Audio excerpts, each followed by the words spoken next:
Un nouveau chantier et celui-ci il est quand même cacaboudin. Et salut tout le monde, c'est Gis, merci de me retrouver sur Coach Perso Déco. Aujourd'hui, nouvelle vidéo, on va s'intéresser à cette face de mur. Il faut savoir que c'est une pièce qui est considérée comme très secondaire par ma cliente. Vous voyez, regardez déjà la hauteur sous plafond. J'ai 2,25 m, donc c'est presque la maison du Hobbit. Cette pièce a subi des dégâts. Elle a eu un dégât par les eaux assez important. Alors, il faut savoir que ce tuyau PE alimente un point d'eau extérieur. Là, il y avait une gorge en plâtre et il était complètement caché. Il s'est mis à fuir. Forcément, ça développe la moisissure.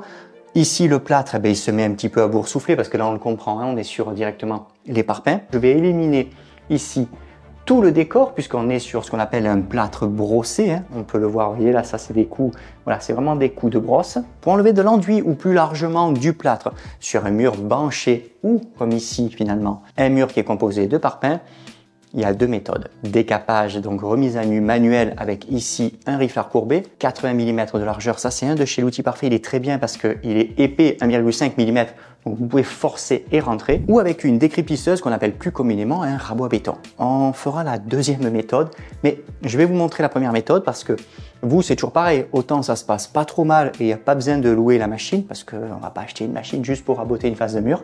Ça a quand même un certain coût. Je prends mon riflard, je le mets donc en position scrapper pour pouvoir rentrer finalement dans le support, puisque là c'est les parpaings, je veux dire il se passera rien de plus. Vous voyez, la finition, ça passe.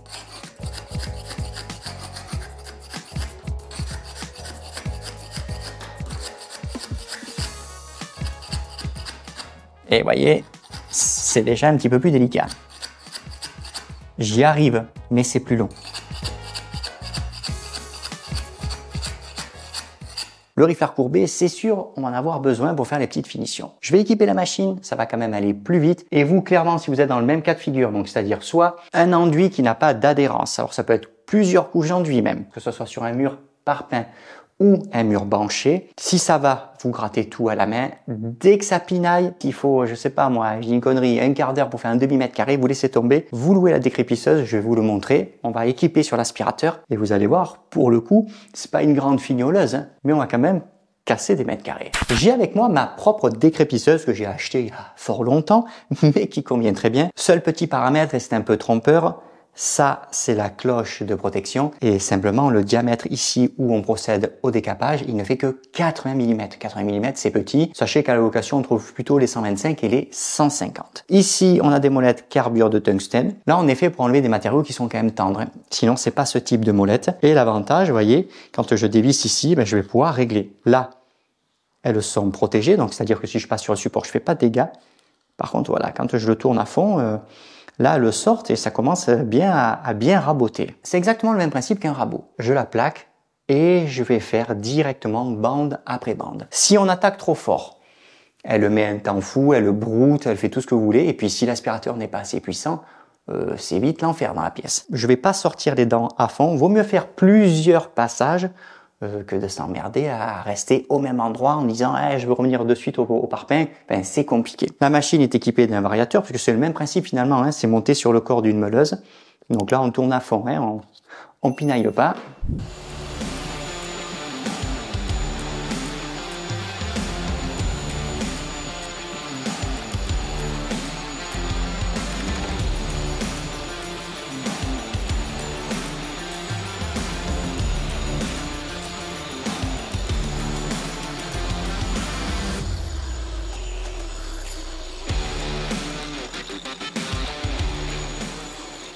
Décrépir un support, le raboter littéralement, c'est un travail qui fait quand même pas rêver des masses. Mais là, j'ai quand même pas le choix.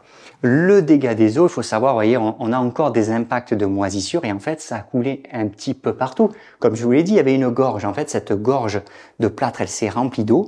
Puis au fur et à mesure, voilà, ça suintait. Là, vous voyez, toute cette zone, ça tient pas. Là-bas, on le voit un petit peu, vous voyez, c'était tombé, ça tient pas. Là-bas, à côté, on comprend que c'est un peu ce qu'on appelle boursouflé. Ça tient pas non plus. Donc il faut bien penser quand on a ce genre de problématique liée à un dégât des eaux, j'entends, ou un défaut d'adhérence parce que ça n'a jamais été fait correctement dès le début. On peut pas dire on répare un peu ici, un peu là-bas, un peu là. Il y a beaucoup trop à réparer. Dans ce cas-là, on repart à zéro et on part surtout sur des bases saines et solides. Quand je fais plusieurs passages, là, je suis sur la partie gobetis, mais là, vous aurez compris, on est sur la partie parpaing. Dès l'instant où on entend les molettes là qui commencent un peu à couiner, on arrête, on n'insiste pas parce que là, pour le coup, on les use. Vous allez le voir, je vais m'arrêter globalement par là parce que ça, là, c'est quand même dégueulasse, hein, même si c'est une pièce secondaire, c'est dégueulasse. Je ferai un caisson, évidemment, pour cacher tout ceci.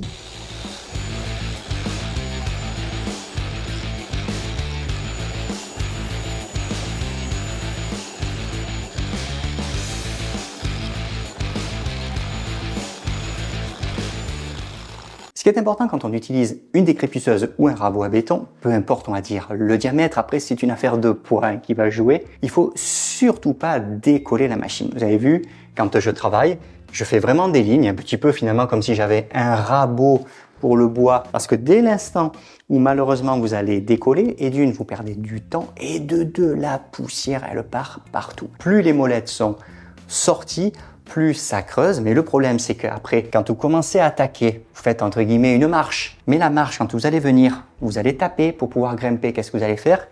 Eh bien, vous allez faire légèrement ça pour pouvoir vous décaler, et là c'est pareil, la poussière, le machin, et ça devient vite l'enfer parce que c'est quand même bruyant. L'aspirateur, il faut qu'il soit pertinent pour avaler, parce que je vous garantis qu'il faut qu'il, voilà, ça en fait de la cochonnerie.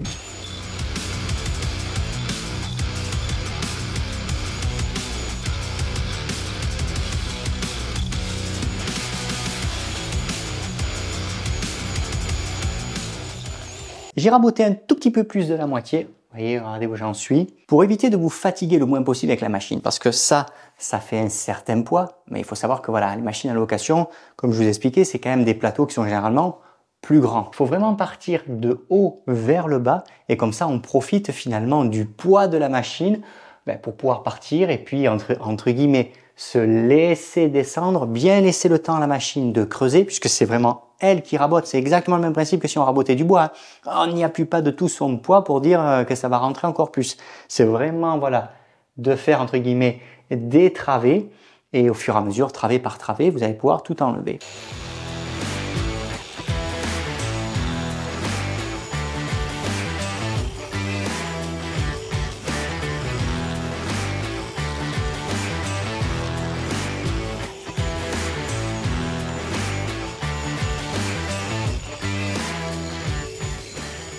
Le travail avec la fraiseuse à crépi, c'est terminé et je suis pas mécontent. Voilà ce que ça donne.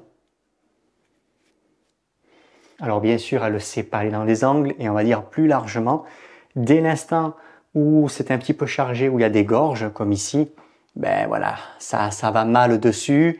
On a tout le carter de protection qui gêne un peu, donc forcément, vous voyez, elle laisse entre guillemets une marge de sécurité. Elle m'a fait quand même, on va dire, 90% du boulot. Pour pouvoir éliminer efficacement toutes ces parties-là, l'idéal, c'est les riflards courbés. Donc là, on va le mettre en mode scrapper. Donc scrapper, c'est vraiment dans l'autre sens. C'est vraiment pour que ça rentre. Et vous voyez, on va s'aider. Donc là, on cale bien. Vous voyez, vous avez juste à taper, entre guillemets, avec la main. Et là, ça enlève. Hein.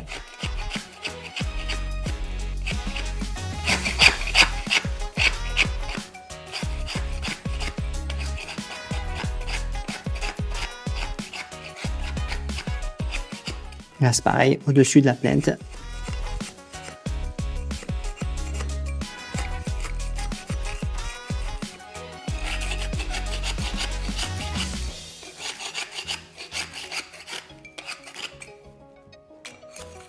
Entre guillemets, c'est traître, hein, ça se voit pas comme ça. Si vous réenduisez par-dessus, ça pète, on va dire, assez rapidement. Hein.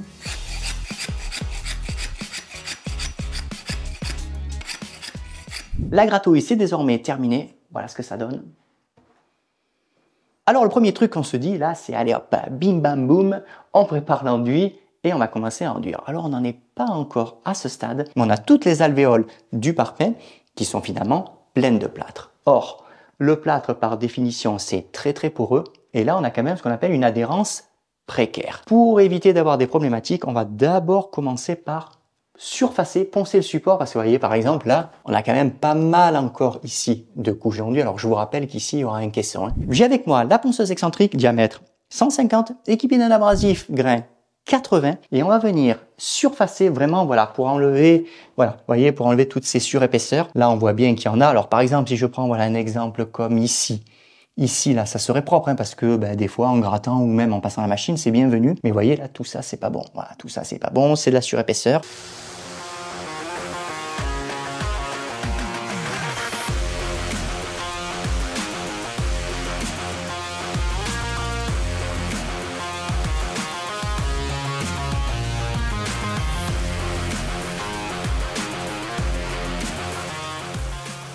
Maintenant qu'on y voit plus clair sur le support, on va quand même s'apercevoir que là, au niveau des parpaings, on a quand même ce qu'on appelle pas mal de désaffleurs. Ça sent bien quand même la bosse. Là, on voit également, voilà, ce qu'on appelle des décrochés. Donc, c'est vraiment les désaffleurs à la pose. Vous voyez ici, c'est quand même bien marqué parce que il reste un tout petit peu de résidus de plâtre. Mais enfin, je veux dire, on comprend bien quand même que le parpaing est dehors. Et alors là, n'en parlons pas. Vous voyez ici, voilà, ici, si on gratte ça, je vous garantis qu'il y a le paquet. Avant de passer à la prochaine étape, un bon petit coup de dépoussiérage. Donc ça, c'est un chiffon microfibre.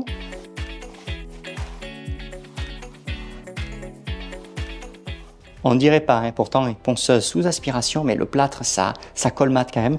Et regardez, déjà, c'est que j'ai ramassé et j'ai rien fait, hein, j'ai fait un bout qui est grand, voilà, de là, 50 par 50, quoi. Donc ça, c'est très important. Si vous laissez la poussière, c'est les défauts d'adhérence et on va dire plus largement que ce soit enduit ou peinture, vous aurez des problématiques. Et sur un support à base de plâtre, vous allez globalement changer de chiffon microfibre comme celui-ci tous les 3 mètres carrés. Je me suis préparé de l'impression glycéro dans un camion de 8 litres équipé d'une poche. J'ai avec moi pour pouvoir appliquer la sous-couche un rouleau de 180 mm, c'est un polyamide à double tissage. Donc là, on est sur un 12 mm de hauteur de mèche. Ça va très bien pour ce genre de support, hein. Je veux dire, ça reste du parpaing. Certes, il y a du désaffleur, mais je veux dire, voilà, il n'y a pas de crépi. Donc vous allez voir, 12 mm, on fait un joli petit grain de rouleau. J'ai une brosse à réchampir 25 mm de diamètre. C'est usuel et ça va aller très bien pour faire ce genre de travail. Il faut bien penser qu'on n'est pas là pour faire une super finition. C'est une sous-couche, ça sera recouvert par de l'enduit, mais on va dire que tout est bon pour pouvoir se faire la main. Donc si justement vous débutez dans ce genre de travaux, ma foi, tant qu'à faire, autant bien appliquer, comme ça vous faites la main et au moins quand vous ferez des peintures de finition ou on va dire des sous-couches beaucoup plus soignées, vous serez quand même déjà un petit peu plus averti. Concernant la dilution du produit, vous pouvez aller jusqu'à 10%. Il faut savoir que les 3/4 du temps, la sous-couche glycéro, l'impression glycéro, c'est quand même pâteux. Je n'utilise pas, vous voyez, il n'y est pas, le petit rouleau de 110. Très honnêtement, ça sert à rien de mettre un petit rouleau de 110 pour ça. On va s'en sortir avec la brosse et le rouleau. L'impression glycéro, c'est un super produit, mais il n'y a pas de mystère. Ça pue et ça pue. Donc je vais mettre le masque. C'est un masque anti-gaz. Voilà, c'est pas des masques à poussière. Voilà ce que je veux dire. Pensez également, vous, à bien vous protéger. Là, je me suis ganté parce que c'était un peu chiant quand ça vient quand même moucheter la peau. Vous voyez ici, là, tout ça, là. On pense bien appliquer de la sous-couche.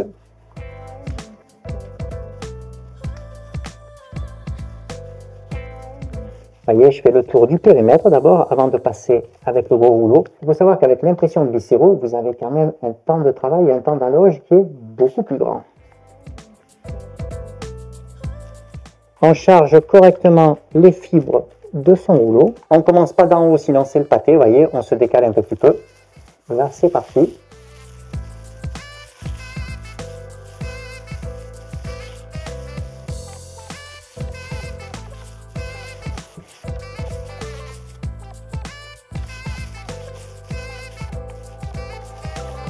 On se dégage bien, vous voyez, le périmètre. Donc on écrase un petit peu la brosse pour pouvoir gagner un petit peu plus de largeur.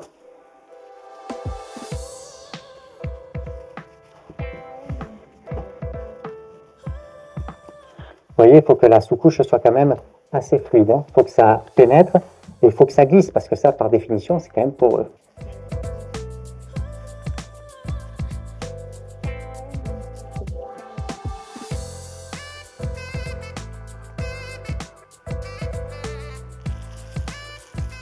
Là, c'est reparti. Vous voyez, on travaille bien. L'avantage, c'est que voilà, on a quand même une belle allonge.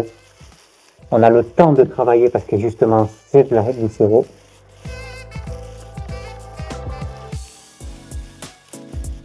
On garnit bien, ça c'est très important.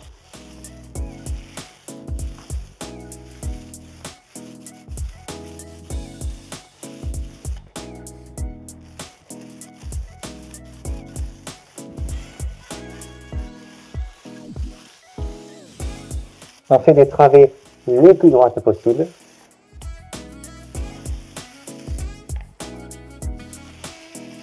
On vient rechevaucher à peu près 5 cm sur sa travée précédente. Ça évite de faire des manques, ça évite de perdre du temps et ça évite de gaspiller de la peinture. Voilà, ça sert à rien de faire évidemment beaucoup plus. Et là, globalement, vous allez faire à peine une fois la largeur du rouleau sur environ 2 mètres de hauteur. Et vous voyez là, j'ai passé le rouleau, ça n'a pas rempli, vous voyez, regardez un peu là, il y a un sacré trou. Ça, il faut le faire à la brosse. Vraiment, on évite les manques. On peint à l'avancement, vous voyez. Je dégage ici mon périmètre. Donc, le périmètre au-dessus des plaintes. Je garnis bien. On dégage également ici sous le caisson. Et on va laisser globalement toujours une petite dizaine de centimètres d'avance. Ça évite en fait de venir remettre un coup de brosse sur une finition coup de rouleau. Voilà, donc quand on vient lisser, donc lisser à sec pour resserrer le grain, faut faire attention. Si par exemple vous venez ici et que vous appliquez alors que là-haut, eh forcément vous n'avez pas dégagé, vous allez repasser un coup de brosse, vous allez marquer et ça vous oblige à repasser un coup de rouleau. Ça fait 2 opérations, on perd du temps, ça ne sert à rien. Et lorsqu'on va faire le lissage, là vous voyez, j'ai plus de peinture, on vient et on lisse.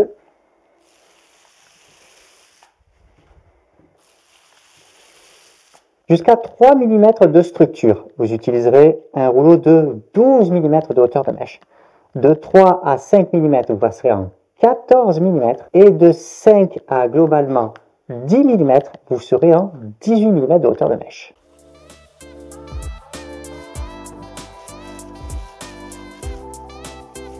Et là, bien sûr, comme on s'approche ici d'un angle rentrant, on ne peint pas avec la anse. De l'autre côté, il y a toujours un risque de toucher, surtout que là, on n'a pas dégagé le périmètre à l'aide d'un petit manchon. Donc, on garde bien la anse vers soi. Vous voyez, et on rase.